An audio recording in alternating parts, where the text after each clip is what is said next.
This story is called You're Not My Type by Bianca. There once lived a man named Charles Avery. Charles was born into a very wealthy family and was used to getting everything he wanted, from buying the most expensive cars, food, clothing, and homes, to charming his way into any woman's heart. Yup, no one had ever said no to Charles. Well, that was until he met Jillian Slade.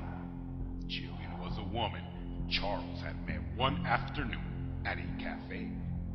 After he politely introduced himself, they both sat down at a table together, and Charles ordered some coffee and pumpkin bread.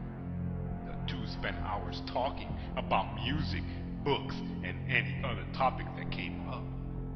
Time flew by, and soon it was getting close to the cafe's closing time. Jillian thanked him for the food, the drinks, and the company, and was about to leave when Charles grabbed her gently by the hand and said, "Jillian, I had a really good time with you this evening. I'd like to get together with you again.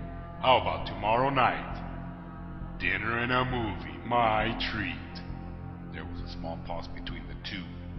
Suddenly, Charles watched as Jillian's sweet smile turned into a nasty scowl.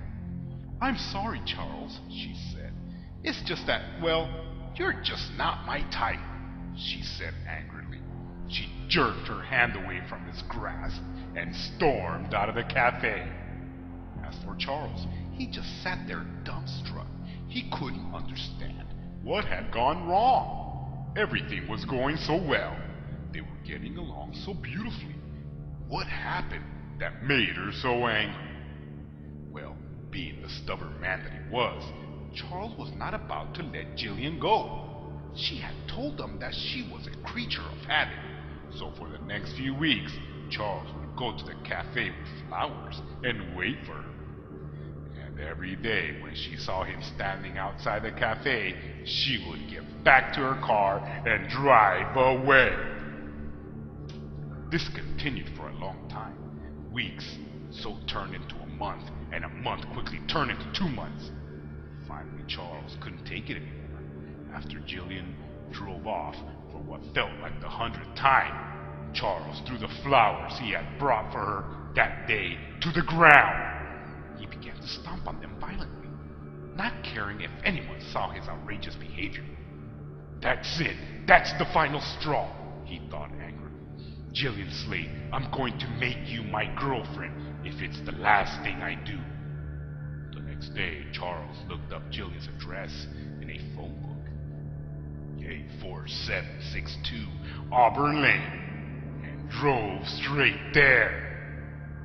It was getting dark outside, and a thunderstorm began to brew.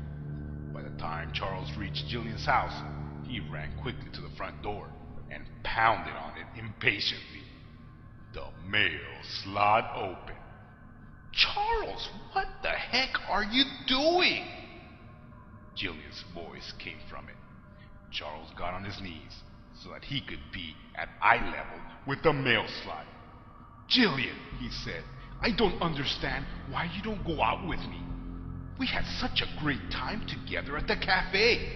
We obviously have a lot in common. We enjoyed each other's company. I don't understand what went wrong. Why won't you go out with me?" "I already told you, Charles. You're not my type," she said calmly. "What is your type? What do I have to do to get you to go out with me?" he shouted angrily. There was a long pause. Then Jillian opened the door, a gloomy look on her face. "Oh, Charles, Charles, Charles," she said sadly. "If you really want to know what my type is, come inside and I'll show you." Pleased that his determination was beginning to pay off, Charles gladly stepped inside.